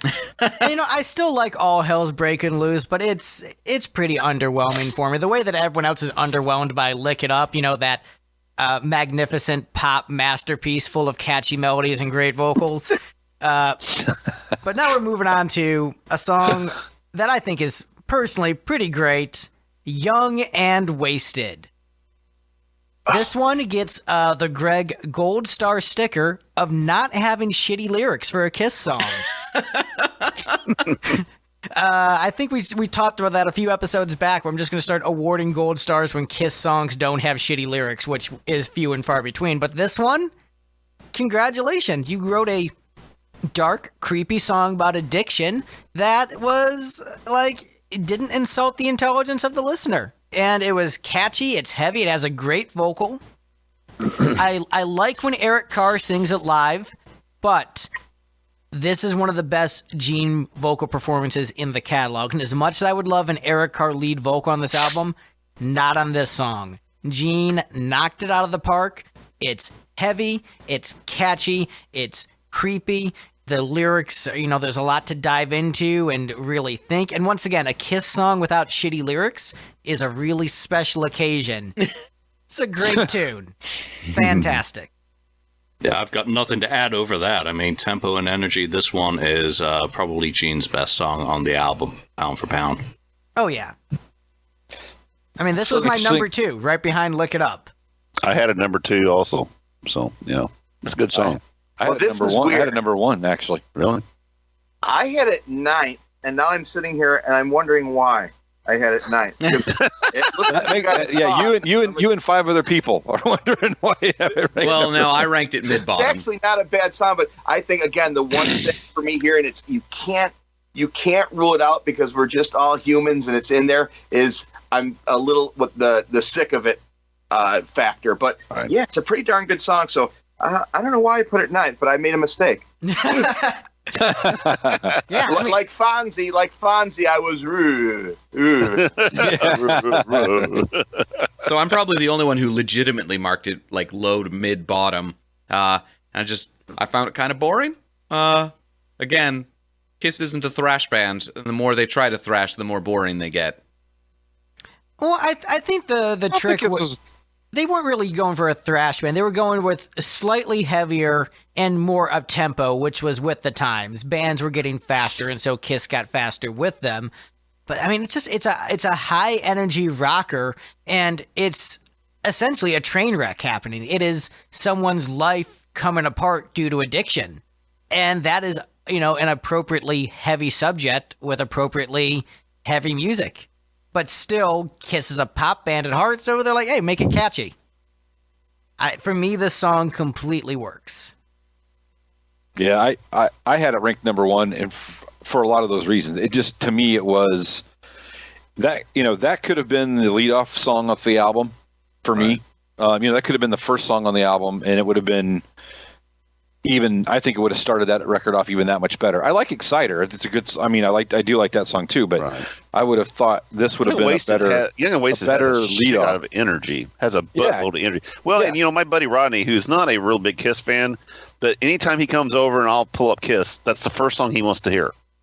Is Young and Wasted. And he's not a big Kiss fan. He just likes the energy and the guitar in it and what have you. You know, I don't know. But that's one of his favorite songs. I found it kind of odd. And Gene screaming, like that's awesome. Yeah. Like that is just like, as far as it's an almost aggressive too rock, much, but it's good. No, it's right there. It's right on the edge. If he went any farther, it wouldn't work. But it's right where it needs to be, where it's like as gritty and aggressive as I would want Gene to go. It's right there. Like that's a perfect vocal. As someone who doesn't really like growly vocals that much, like that's for me the best growly vocal in the Kiss catalog from Gene. But for the most part, we're sitting here talking about splitting hairs between some really good songs on a really pretty good record. Yeah, pretty much. Welcome to the format of our show. Yeah, exactly. And really, like, that's kind of why we did this format, because we didn't want... I mean, first off, the internet loves list shows. So they're like, what's going to be number 1 on the list? Ha-ha, check it out. But, you know, Lipstick is generally a positive band. You know, we sing the positive Paul Stanley songs about believing in yourself and following your dreams. So we want to do a mostly positive show. But then every now and then you get a crappy song. You have to say, hey, this song kind of sucks. But no, it's a great album. It's a great song. And next up on the list, another great song. Unless, does anyone have anything more to say about Young and Wasted before we move on? Cool song. All right. Next up, Not for the Innocent. I had this number 2, and this is my favorite Gene song on the album. I think this song is fantastic. This is also my number 2. Yeah, I love it. It's actually my number 1, and just for that fact of that, it is Gene's best song on the album. It doesn't come out and kick you in the ass, but it is a great song. The guitars are great in it. The he doesn't overstress himself. It's just it's just a well written song, and I love it. Rock song. It is, and it like I said, it's not. Exciter is a good one to start out with because it gets your shit pumped up. But like you said, this could have been an opener too because it's just a great song. Yeah, this one's grown on me, since the original album came out with the leak of the demo from the Creatures era. That gave me a new appreciation of the song that made me go back and kind of listen to it as it turned out when they finally did record it properly. It's brooding, it's dark, it's very, very well crafted. It's a good song, very good song. Exactly. Well, it's funny you brought that up because I was also going to bring up the demo since it's the Paul Stanley, Gene Simmons, swap the vocals like Shout It Out Loud. For those of you who have heard it, what did you think of that version? I thought it was really awesome, and I kind of like that version more, but I understand why, as a producer, they had just Gene sing it just so you could really sort of balance out Gene and Paul's personalities on the album. But personally, I think it's way better with them trading off vocals because Paul sounded great on the cut. But having just Gene sing it makes the song more menacing and creepy. And like I said, Lick It Up overall is a really creepy, menacing, uncomfortable album with songs like Young and Wasted and Not for the Innocent. Like it makes you creeped out and uncomfortable and helps descend you further into darkness, this song. So I get why they made that production standpoint, but, with Paul singing, the song almost becomes too fun. So I get why they might have chose not to do that. I have not heard that demo. I'd like to hear that. I'll get with you. But the only thing that confuses me is Gene says in this song, no tongue can lick him clean. So what's Paul talking about? Lick it up. I mean, you could either no tongue can lick Gene clean, but he's less picky. Like, yeah, just suck on my dick. I'm cool. All right. Awesome. No tongue can let Gene clean, but you know what? Give me a try. I need to start listening to these lyrics a little closer. I'm not quite getting it. I feel like Paul wasn't ever intending to be licked clean, Yeah, there you go. Maybe we need to do a list of the top 10 dick reference songs of Paul Stanley. Dick innuendo songs, Paul Stanley. I think we have to let people vote on that, and then just talk about what people voted. Because there's going to be like 50 of those or something like that. Oh, so we all had this one pretty darn high, right? Everybody? I had it 1, 2. I actually had it number 8. Really? I did, but again, you're ranking a really good record. Yeah. I just thought it was. When I look at some of the other songs on there, to me, it was just a little slower paced. It just didn't have that same energy level. It's a really good song. I do like it. It's just, fine. I can agree with that. In the I list. think his guitar playing in this song is really good and actually, dare I say, tasty in some parts. No. I don't know. Do you? Julian, real quick, on this album, did Vinny play on all these tunes? No. Okay. Did he play on this one? Yeah, this is Vinny. This Vinny's all over it. I knew that there was some that he was not on. I didn't know. Well, to my knowledge, I think he was on all the tracks except he didn't do the solo on Cecere, but I think he did like the rest of the guitars on Cecere. Like he was on that song, just not on the solo. Gotcha. I knew that there was some add-ins, like all the other Kiss albums in the later years. There was always somebody else playing, but just curious. Yeah, other than Rick, this album is, probably one of the last albums where the kind of guitar is very well defined between Paul and Vinny's work. Gotcha. Okay, I'm just checking. Yeah, and shout out to Vinny Vincent, man. brought so much to the table, both as a guitar player and a songwriter on this album. For whatever controversies the man continually has, clearly a very talented guy and brought a great dynamic to the band. Yeah, I mean, nobody can discount the talent, but the dude just can't get out of his own way. It's sad. Well, I mean, you take for him the show. But the whole point is, here he, after this, basically just made, just pissed everybody off. But then Gene brings him back for revenge, So he has talent, even though he pisses everybody else. And he's just always going to be that guy wearing a purple shirt when everyone else wearing black. And you invite him to the vault, and then a month later, he starts trying to trademark shit that Gene's going to jump all over his face again. Well, I'm saying, dance on his face or I would say that shirt more magenta than purple. But yeah, there you go. Now, Steve, I think. Steve, I want to get your thoughts quick because this is your second Kiss album with Vinnie Vincent, and you have been on record as not really being an Ace fan, at least as a songwriter and vocalist. So how do you feel about the dynamic that Vinnie brought to the band on Creatures and on this album? I mean, I think it worked much better in Creatures, for one thing, but I guess the big difference between him as a songwriter and Ace as a songwriter is what held Ace back is that he was writing for his own voice. Vinnie Vincent was always writing for somebody else's voice, so he didn't attempt to limit himself to a comfortable range necessarily. Sure. Especially in something like this where he's working with Paul, who is clearly a vocalist who is trying to expand his own range and push himself. Mm-hmm. So Vinnie was free to write interesting vocal lines if he'd wanted to, or just boring but high lines as he actually did this one. Oh, that's actually an interesting thought about that. I never really thought about that, but yeah, Ace does write for himself, and except for the couple songs that he wrote, Cold Gin, which Gene fit in fine, and when he writes for himself to sing, he tends to really play it safe vocally. His covers are much better. Exactly. Interesting. Yeah, good point. This is why we have the non-Kiss fan going through the entire catalog to get interesting takes that us nerds who have been around for too long wouldn't think of. I'm the objective guy. I'd be like, you nerds all have terrible opinions. Yes, nerds. We can talk amongst ourselves and have disagreements, but I don't know how you guys are. If I have a non-Kiss fan friend that makes fun of Kiss, my talons come out. I used to be that way, but after years of it, I'm like, you know what? I totally get why someone wouldn't like Kiss. I still like Kiss, but yeah, I was also living in Nashville helps, where basically everyone here likes Kiss a lot. When I meet someone who doesn't like Kiss, it's kind of like a breath of fresh air. Like, whoa, you don't like Kiss? What's up, dude? Can we chat? You contrarian bastard. Well, see, now I'm just the opposite of you, because if somebody tells me they don't like Kiss, I don't give a shit, because I don't like Slayer. And if that's their favorite band, good on you, buddy. I don't like them. That's your thing. Knock yourself out. Well, I'm about to get kicked off the show because I like Kiss and I don't really like Megadeth.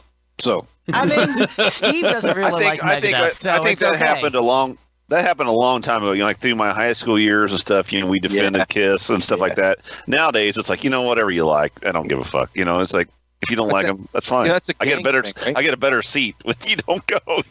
That's true. That's a gang mentality thing, right? Exactly. Back in the day when we were young and full of vigor and venom and stuff like that, it's like. But the whole point is, when I'm also supporting you, don't be putting shit out like Dynasty. And then I was like, okay, I can really. And then whoa.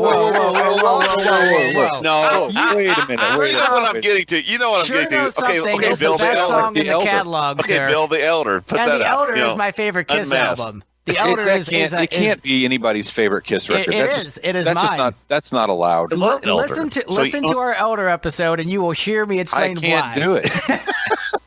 I like you guys. If you ever talk Elder, I'll be on and I'll support. I'll be Bill's his. Oh, you can be whatever you want to be. But you know what I'm saying? We at that record, so why is it? I even borrowed your record. I lost the band I loved. They turned into some other shit. Well, so here's. Let's move on. Yes, we'll move on. But I will say this: mad. I would gladly have traded out Sonic Boom and Monster for Elder sequels. Nope. Oh yeah, definitely, dude. I'm all over that. This is good. All right, so we're at the. I love Elder. I think the Elder. for those who didn't listen to our Elder episode, I think it's some good ideas that could have used a little bit more fleshing out, and it was a really good direction I think the band could have gone in. Fixed some of the falsetto issues, and I think it's fine. Should have been a double album. Moving on, next on the list, we have It's Cider as the number 2 song on Lick It Up. Okay. I got it number 1. I love this tune. I think this is... It's probably actually one of the best. It's actually Paul on the album. He sings the crap out of this song. Dennis, you are wrong. Oh, I'm sorry. I'm kidding. What are you gonna pick? Lick It Up? You gonna pick Lick It Up? Hell no. No, Lick It Up is the best Paul song on the album because it's the best song on the album. But anyway.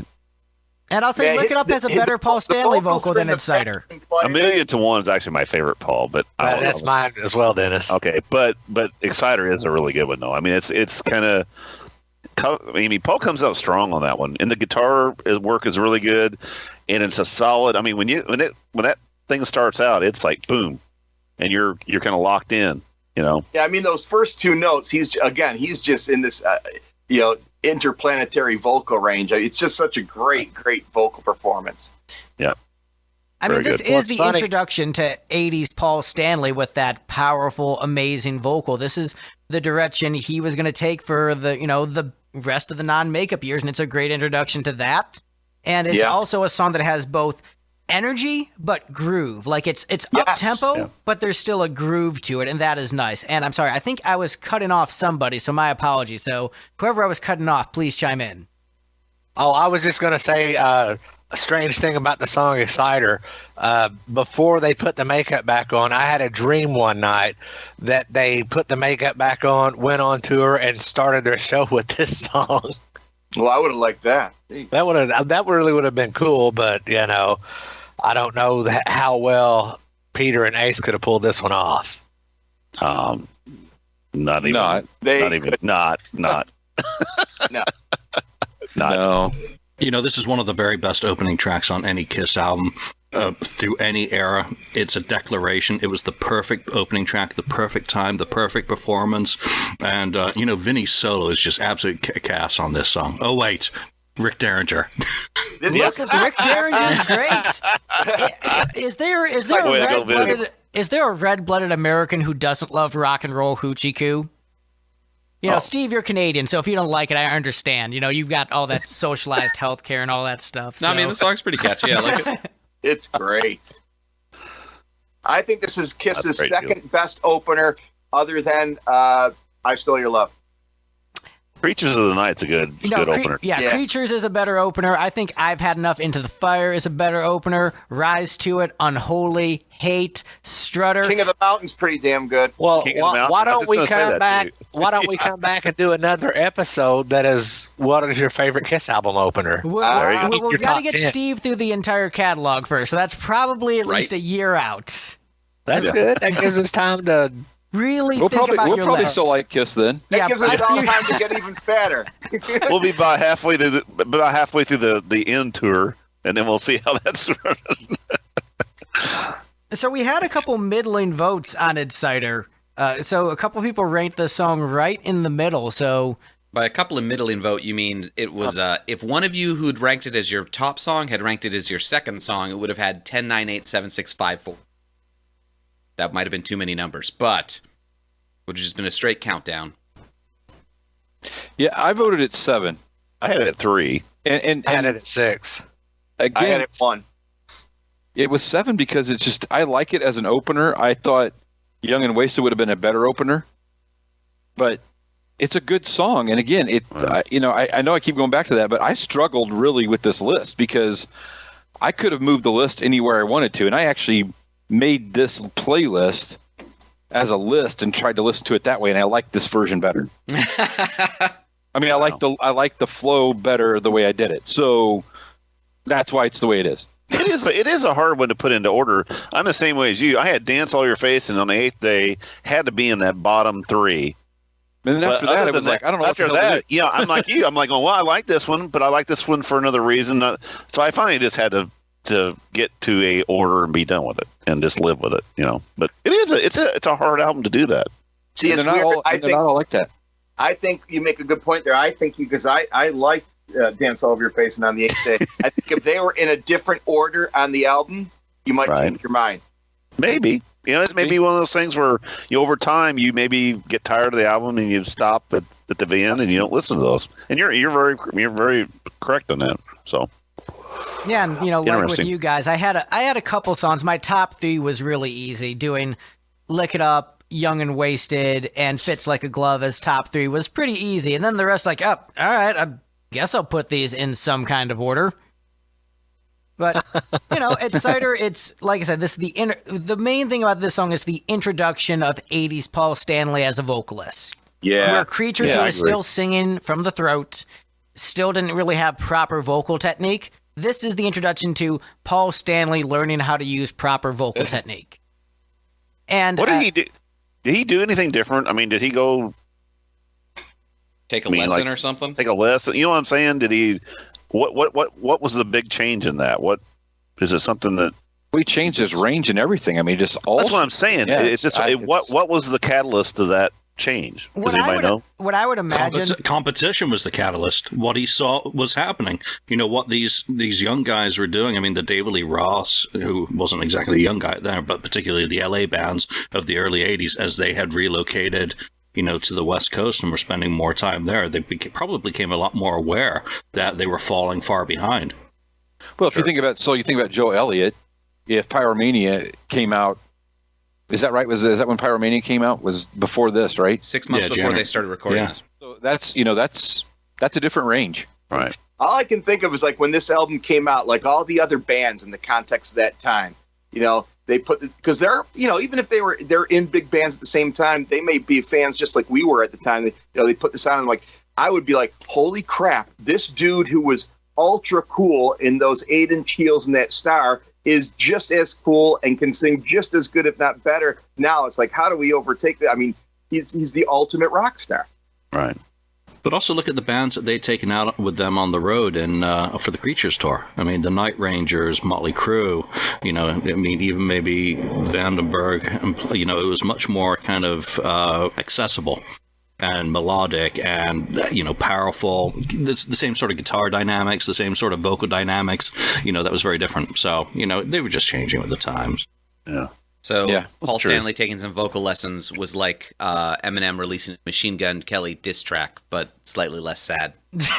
Right. But I honestly think Paul had been taking vocal lessons for a while, because you don't make that much improvement over that short of time. I think as a vocalist, what I think Paul was doing is I think he was slowly building up his skill set to sing properly with proper technique. Right. But on the records, he was so used to singing from the throat that he just did that until he felt he sounded good enough using proper technique. Right. Because when you're making that transition from singing with poor technique and sounding good to singing with proper technique, when you're first singing with that proper technique, you don't actually sound good. I can attest to this personally when trying to make that transition. Right. So once he finally got good enough with proper technique, he's like, okay, this is the album I'm going to do it on, and I'm just going to keep doing that from, here on out. Well, being a Kiss fan from, the early 70s, I heard all their albums, through and all the Alive, and Paul was always, he's a great frontman, he's a great singer. But, it wasn't until when I went to 2 of the Kiss conventions, the official, right before they, went back and put the makeup on. Paul Stanley's voice at those acoustic shows was probably the best I've ever heard him at that point. I mean, when he did, I Still Love You, dude. When he's hitting those things, I've got a shaky video of myself in Indianapolis, doing this, filming this thing. His voice will, every time I hear that, it gives me a chill. Video. I mean, what, Bill? What video? My co-host Vinny Follett he stands hard and fast at some of the live versions of Paul's songs on the Unplugged album are his favorite live versions of those songs. Dude, and like I said, and when I saw him in Revenge tour, Paul has never. I think Paul's peak was at Revenge. Yeah, amazing. It's just his voice at that point was just. if you could go back and think about what he sounded like in Live 1, Live 2, and all these other shows, and when I started seeing him at Look It Up, when he got to Revenge, he was at his peak. He was firing on all cylinders. You couldn't. There was no person that could touch him at that point. And then and even the first makeup tours, the reunion tours were good, but Revenge, he was at his peak. Yeah, I think visually in the Revenge period, he just looked so. I thought that's the coolest he looked in all of the non-makeup years too. They all did. Like I said, Revenge is when their shit got back together. And it's just a shame that couldn't have went on through Carnival of Souls. I'd like to see Carnival of Souls I'd like to see that tour, but that was stopped because of the reunion tour. But anyway. Carnival of Souls was a better record than Revenge. I love it. Anyway, after that mic drop. I don't know if it's a better record than Revenge, but it's a good record. It has less filler than Revenge does. Yeah. Yeah, Carnival that's true. Great. Carnival's great. They were trying to once again though. They were trying to be another band that they weren't. But when they did try, it was actually good. They did a good job of it. I mean, it really did. That's some of the best Gene work that was ever done was on Carnival. Oh yeah. So, anyway. But as we've talked about everything but It's Cider, Steve, do you want to comment on It's Cider? Because I remember reading your notes on this one. That's the song we're talking about right now? Okay. So this was, first song on the album, and this was when I first started. Like, Greg has talked about how 80s Paul is, best vocalist Paul. And this song sounds like he's trying too hard to be a good vocalist, and he lost the plot a little bit melodically. Like, he's singing a lot of really high notes, but it's like they're not interesting high notes. Just high. So from your perspective, he's really excited that he has his new toys. Right. And he's not really doing anything interesting with them. He's like the guy who just figured out how to do pinch harmonics. Right. Except a vocalist. Yeah. That's great. You can tell the guitar players start laughing at that. Everyone else is like, what? I don't even know what you're talking about. Hey, listen to this. Okay, Bill, you know all of those annoying noises that Zakk Wylde makes on his guitar? Yes. That's a pinch harmonic. Pinch harmonics. Yeah. Okay. Go ahead. Love that. I think that's an interesting take on, and maybe me just having years of growing to like the song, I didn't notice that as much. Because for me, there's definitely better Paul Stanley vocal melodies than this one. And if I'm ranking every Paul Stanley song ever, this is probably somewhere in the middle.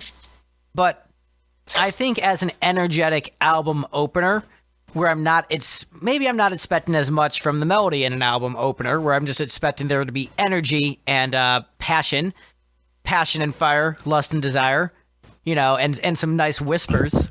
That's what I want out of this track, and that's what he delivered.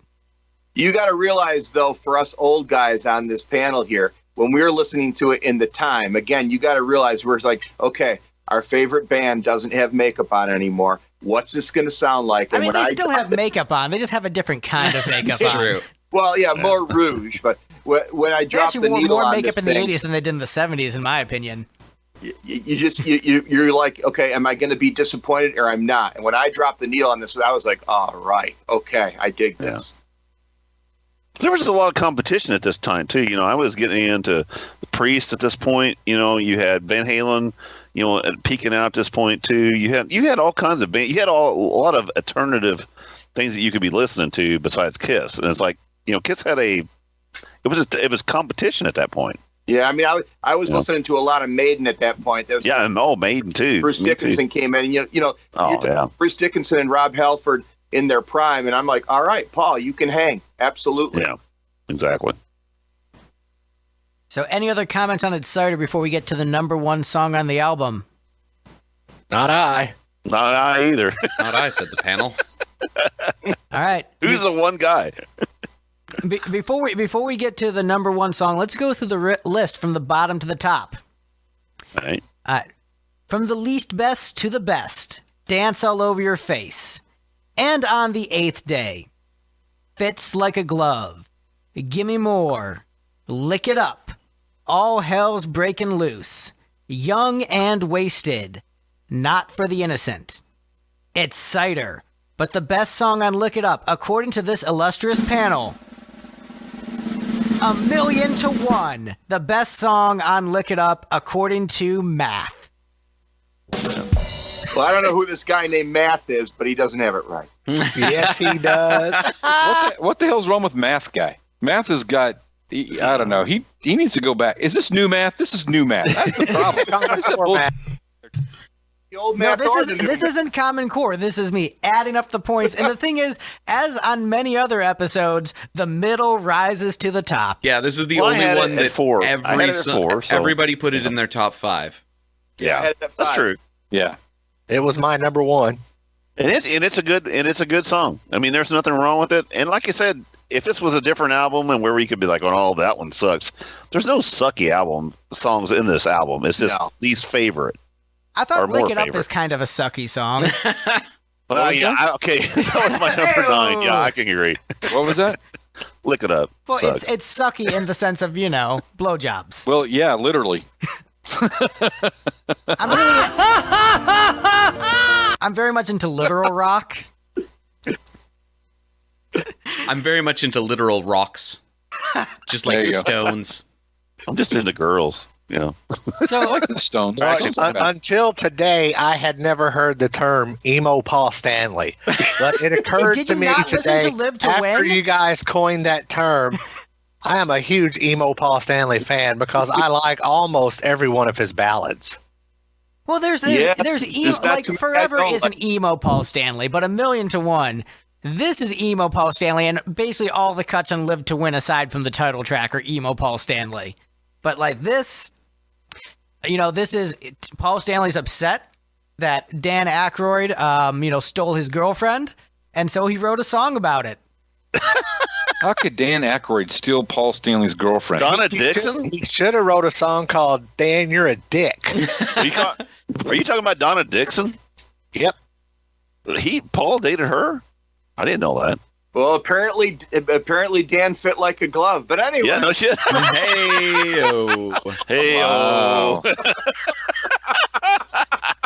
Maybe Paul's not what he thinks he is, and she was singing "Gimme More." no. Oh yes. But I know Paul had a pretty illustrious career as dating a lot of starlets, but I didn't know Donna Dixon was one of those. Huh. Yeah. Interesting. I just think about Dan Aykroyd. I mean, yeah, it's like what?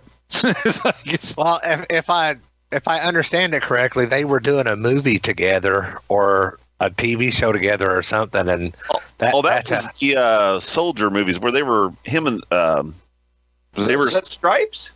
no. It was Dan Aykroyd, something Spies. Spies Like Us. Spies Like Us. That was where Donna Dixon was in it, and that's when they got married after that. See, So- I believe it was actually Dr. Detroit was the movie. I think I Wikipedia'd the wrong person. The Emeritus Professor of Medical Ethics and Humanities at University of London. Yeah, that's not the same guy. Not the same guy. So, but as we're joking Donna about Dickinson. this, I want to take a moment and actually say that give Paul Stanley some serious props here, because unlike Gene, Paul Stanley is a guy who will occasionally lay out his soul on a record and give you pure passion and emotion from his heart, 100% sincerity. And this song has that. And while it might not be the most musically interesting and melodically interesting, And it's, a lot abusive and kind of gaslighty. but hey, he's So- this is a frustrated emo kid It's true. putting If his soul out on an album like, this chick broke my heart and I'm pissed off. this chick broke my heart, I'm going to publish her nudes. But he didn't. But he didn't publish her nudes. He just wrote a song about it, which is a more healthy way to deal with things, Steve. Well, that's because it was more difficult to get nudes back in the 80s. Yeah, it's like we got to do. Unless She Gene probably Simmons. wasn't carrying a phone with a camera around in her Polaroid. pocket. It's like, well, wait a minute, you got to text me. Well, what's texting mean? Okay, I send don't me know, the I think, send me the Polaroid through the U.S. mail. You know what? Maybe she put her boobs on a copy machine and made a That's copy. true. We could fax them. We could fax her boobs over. That's the first thing I did. That's the first thing I did with our work fax machine. I sent a centerfold through. You faxed And it- nudes. You faxed your boobs? Your I boobs? faxed a centerfold, a Playboy centerfold through our fax machine to our guys in Colorado, and it turned out terrible. It was just like this black and white kind of boobs, and Anyway, it's a funny story, but anyway. Yeah, it sounds like you, Dennis. Thanks for sharing. He was sharing. That was the entire point of the story. I was thinking it for sharing. Instead of the share button, I had to fucking fax this thing. It took like 20 minutes too. It was crazy. Anyway. Hey, I need to edit a fax machine sound in here. We don't have that drop yet. We don't have that drop. I'm probably not going to get that drop because when else am I going to use a fax machine sound? Well, we can use it as a you have an gimmick, old guy on, maybe. like, oh, Steve, we're receiving a fax. What does it say? I don't know. I see legs, and there's a vagina. There, or it kind of looks like a vagina, but. Needless to say, you were fired the next day. But anyway. No, but they got the joke. But 1,000,000 to 1, it's a song. Great song. And once again, anytime a musician lays their heart and soul on a record, even if I'm not super into the song, I'm going to respect it. It's way better when Paul did live on his solo tour. I think just something got lost in the production for me here. I don't know what it is, but still, great tune. Lots of heart and passion. Paul Stanley, man of passion. Doesn't get the gold star for non-crappy lyrics, but he tried. Do you think, though, in reality, those odds are correct, that there really is, it's 1,000,000 to 1, there's someone better than him? No. No, he's definitely overestimating himself. And actually, well, the population, I forget the number of the population, but the way it works out is if you're 1,000,000 to 1, there's like 7,000 of you on the planet somewhere. There's only like 6,900 guys better than me. Are we going to bring the guy named Math back into this? Also, 6,900 guys better than me sounds like a Gene song too. Yeah, maybe that might be a little bit weird for a Gene song. No, Gene would have said it's 1,000,000,000,000 to 1. There's somebody better than me. He wants it to be Gene bigger. would have just said there is no one better than me. Oh, there you go. Yeah. So according to the guy named Math, this song got a 6, a 9, a 9, a 6, a 6, a 10, and a 7. So there were a couple people who ranked it right at the top, and then a bunch of us was like, yep, right in the middle, where this song belongs. Steve, tell us your thoughts on this one. You were first introduced to this through the Turbo Emo version. Right, and that actually got it a lot of points from my perspective, in that Turbo Emo is great, and it makes any song seem better, having had that done to it. And I gotta try that. like, as I got much more familiar with the melody of this song, listening to that version a bunch of times, and then when I sat down and listened to the album and could actually see what the lyrics were, and was like, wow, these are not good lyrics. I would not want anybody that I care for dating this dude, but okay. So actually, I want to ask you that. What are the specific problematic lyrics? Because it just sounds like I'm kind of pissed off that she broke up with me. Like, where's the specific parts you're uncomfortable with? 1,000,000 to 1 that there's someone better than me. You'll never find another love like mine. How is that, like, abusive? Well, if you say that to somebody, that's that's kind of stalkerish. Yeah. Well, no, but here's what I'm saying. When he says 1,000,000, all right, so read me the line again. 1,000,000 to 1, there's someone better than me. Now here's what I'm saying. I think when he's saying that, I feel like he's talking to himself with this. He's not talking with her. But he says you. Well, it is in second person. Right, but I feel like this is a conversation he's having in his head and wants to say to her but can't. So that's how I interpret this song.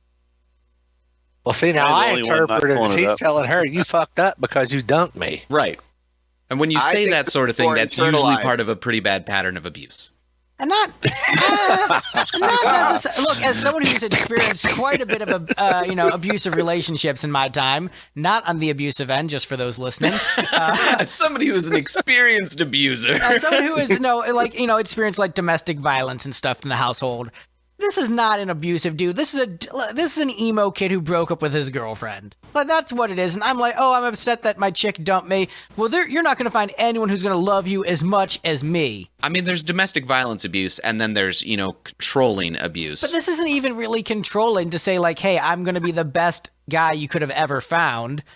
I don't think that's abusive, I think Steve. Paul is doing all this internally. He's saying this stuff to himself internally that he's never vocalizes to the actual person who's the the person that he's speaking about. I agree. I think it's him just kind of resoluting it. Now, if he said in the chorus, "You're a dumb bitch," and he's gonna hit you, then yes. Then yes, I would say it's abusive, Steve. But based upon this, I'm not going to call it abusive. If it's an internal monologue, then that does a lot to excuse it, because your thoughts are your thoughts. But like if I read it as him saying these things to her, and it just seems like he's really berating her. He is saying them to her. If you read the lyrics. 1,000,000 to 1, one of these days you'll come out of your haze. No matter what you do, it'll be too late. Something good won't wait. Love is running out on you. 1,000,000 to 1, 1,000,000 to 1, Well, 1,000,000 to 1. Listen to your heart. He is saying it to her. He's not. This isn't in his head. That's not the first song to her. that people have took wrong. No, I mean like the police. Every breath you take. People use that in their wedding. They use that at their weddings and shit. And then it comes out. It's a fucking stalker song. If they don't listen to it close enough, they hear it and they hear those words and they go, okay, yeah, that relates to me. People it don't doesn't pay relate attention. to you because you're. People don't pay attention to wedding stalker music. song. I've heard "Tears in Heaven" played at a wedding. No one's paying attention. I had Striper played at my wedding. That's awesome. That is to show that they love metal and Jesus and each other. It makes me want to sing, because that'd be great. I did. I had actually myself and my friend. We all got married the same year. We used honestly. We used that in our wedding. Nice. But what I'll say about this, weird. Paul Stanley saying something good won't wait. He's saying that he is going to move on. Like, is that really?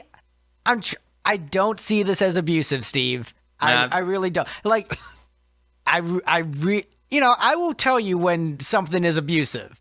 I don't think this is abusive. I don't think he's being abusive. I think but he's saying it to her. If he's saying to her, it's very there. controlling. It's not a cool thing to say to someone. And I'm Paul Stanley, and I'll paint a picture of this. If you think you're so smart, go and play with your heart. I mean, that's he's gaslighting her right there. Anyway.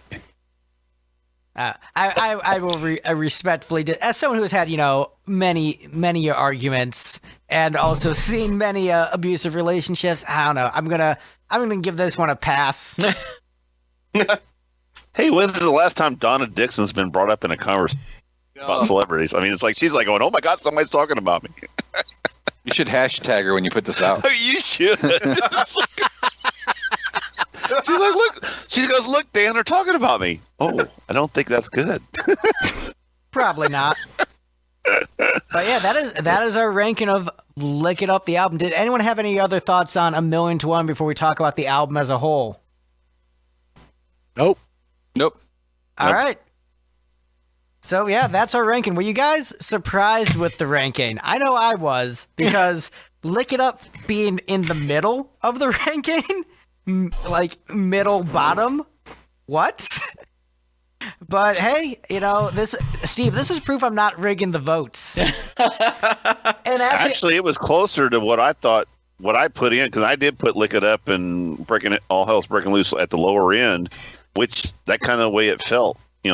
I mean, I was off a couple here and there, but that's actually closer to what I thought. So I think Lick It Up's the sort of album I can live with how this turned out. I mean, it's it's just one of those albums that is pretty darn strong throughout. There's a couple of things that really do jump out that make you shake your head, but it could go any way. I mean, I could probably take each one of your rankings and go, yeah, fine. I don't see getting upset about any of it. It's a good album. Yeah, there's not a single track on this album that I purposely or consciously skip over. I usually listen to it in its entirety. Same Agreed. Same. Totally agree. Agreed. Being completely honest, this is the ranking I'm probably the most upset about out of any episode we've done. Even The Elder? Yeah, The Elder, I mean, I was overall content with The Elder ranking, the way people put those songs. Even though my favorite song didn't win, I understood why The Oath beat out I. To me, this is madness and insanity, and I can't wrap my head around Lick It Up ranking 5th on this album. Don't get me wrong, I like all these songs, but my brain cannot comprehend this. The way you had trouble comprehending that Loudness song that sounded like Rush, and like, wait, this is a Japanese metal band that's trying to do Rush? Like, I am just confused and don't understand this. I guess the one thing I would say to back up my low ranking of that song is knowing that I bought the album on the week it came out in 1983. I probably heard it 4,000 times before you heard it once. I mean, right, that's fair. But, you know, in the past, I've taken concert fatigue out of it. But, like, to me, this makes zero sense, and my brain cannot compute this. But otherwise, I was happy with the ranking. Does not compute. Yeah, this does not work in my mind. I do not understand this. Well, Greg, I had it as number 2, so I too am a little shocked it ended up down at number 6, but I understand the reasons why. And it's like Julian said, you could take anybody's list, look at the list, and it's got 10 great songs on it. And you can't say that about a lot of Kiss records. There's nobody that really said that. I mean, the song was completely horrible, or this is that. I thought you were the one that said the song was completely horrible. No, you need to go back and they were my least favorite. Okay. Look at it's a simple song. It's not that it's bad. It's just simple. But but you're listening to Kiss. Yeah, that's how what cool they is do. it all these years later? I'm listening to Kiss for complex time signature changes. Right. But you got to think about this, though, too. Lick It Up is better than any song by any other band. You know what I'm saying? It's just, we're talking Kiss tonight. We have Kiss people talking about Kiss, and it's just our least favorites of this album. Kiss people and Steve. Kiss people and Steve. That's right. Kiss people and Steve. And you know what? Just like we talked about earlier, when you argue with Kiss people, you can argue all night long. It's just the guys who don't like Kiss that want to start arguing Kiss. Then it's like, okay, we're ganging up. You guys have been surprisingly kind on Steve, not ganging up on him. I want to argue all night and party every day. The whole point is, though, Steve, you're like I said, you're listening to them in order. Yep. Going through, so God love you. I mean, it's kind of interesting to hear it from a new perspective, somebody with new ears, and I'm curious to see what you think about the 80s Kiss. Now, a minute ago, Peter was saying something, but I don't think anybody caught what he said. Yeah, I think it's just cool that even though our opinions are over in the map on this thing, that here, all these years later, there's a bunch of guys talking about an album made in 1983 that holds up pretty damn well. You ain't a shitting. This album says a lot. This album existed before I did, so. Heck, it existed before I did. Right, old man Did Steve. it come out in 80? Was it in 83 or 84? 83. I'm just looking at my. Mine is so bad. This was the one that I bought at the Evansville thing. Has no sleeve. I used to be really bad about keeping my albums. This thing is so scratched up, I wouldn't even put it on my player anymore because it's just. This is mine that I got back in the day. Yeah. My original copy. What's up with Gene's I have a cassette hand somewhere, but what's up with Gene's hand though? What is that extra long fingers there? Is that a Photoshop deal or what? I mean, here's his hand, stops here, and it bends up. And it's like a foot higher. Those are his bass playing fingers. I guess. I mean, it don't make sense. Have you ever looked at that album? Something doesn't work there. There's some. Vinny doesn't work in there because it's totally photoshopped and looks bad. Well, I've heard that, but then I've heard that it's not. I heard it was a mannequin. I've actually heard that he's just wearing a wig and that he's not added in there. That's just him wearing a wig. So that's why his hair looks weird. But I think they look great on that album cover. I think they look very classy, very cool. It's a good photo.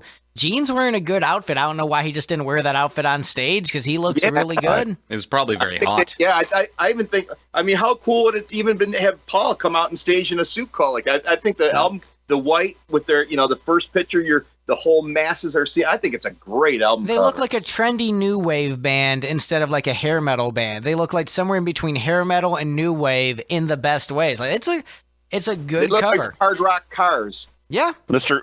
Gill, what is your take on Vinny here? Is this you got more inside information than most of us? Yeah. Yeah, it's the mannequin thing. Yeah, right. Sure. Yeah. And shopped around his hair. Well, come on. They went kind of cut and paste crazy in the mid '80s, trying to get these album covers looking like they did. I mean, think of what they did with Dynasty, what they did with the back cover of Animalize. You know, it is what it is. Exactly.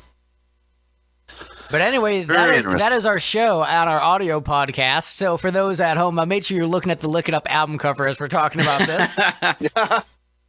But yes, that is our show. So now it is time for plugs. Excellent guests. Where can we find you on the internet? Julian. Yeah, you can find me at KissFAQ.com, on Facebook on the same, and on YouTube. And Peter, where can we find you on the internet? I'm Peter Cecere, and I'm one of the two co-hosts. My co-host, Vinny Folletti. We are the I Love It Loudcast. And you can find us on Apple, iTunes. You can find us on our Facebook page of the same name. Twitter at I Love Loudcast. And I just want to say thank you so much for having me on. We just got started in April, and I've been listening to all these guys that I'm on here with and look up to all of you and the content. And I mean, podcasts are all I listen to pretty much at work while I'm sitting there at my desk. And I am just humbled that I can be on here with all you guys. Seriously. Well, I assume that when you listen to our podcast, that you're wearing earbuds. Is that earplugs? Or that too. You know. Earplugs. And Dennis, Alan, Bill, where can we find you guys on the internet? Alan, take this, brother. He's our guy. Oh, no, you need to undo your thing. You got to unmute, bro. Unmute. I muted myself. I know. This is our normal show. Just somebody on mute half the time? No, we're not professional. Anyway, go for it, Alan. So anyway, you can find us on agesofrock.com. I mean, that links to our Facebook, our Twitter, it links to the iTunes page, all of that stuff. So there you go. Spotify. KGFrocks.com. He forgot all that. And Steve, where can you find us on the internet? You can find us at lipstickgeneration.com and on most platforms if you look for Lipstick Generation. Don't look for lipstick, because that will bring you to makeup tutorials. We are Lipstick Generation. Because we're bad at search engine optimization. Well, you know, the band is called Lipstick at this point. But, you know, yeah, it's Lipstick would have been a great name for a band in the 70s. It would have. And then we realized it was 2018. Like, whoa, shit. That was a poor decision for SEO. Excellent. And that's all, folks. Have a good one. Peace. Bye-bye. See ya. I wonder what's behind that sheet. Probably a Kiss poster. Probably about that all the time. I know, we kids. I don't want to know what's behind her.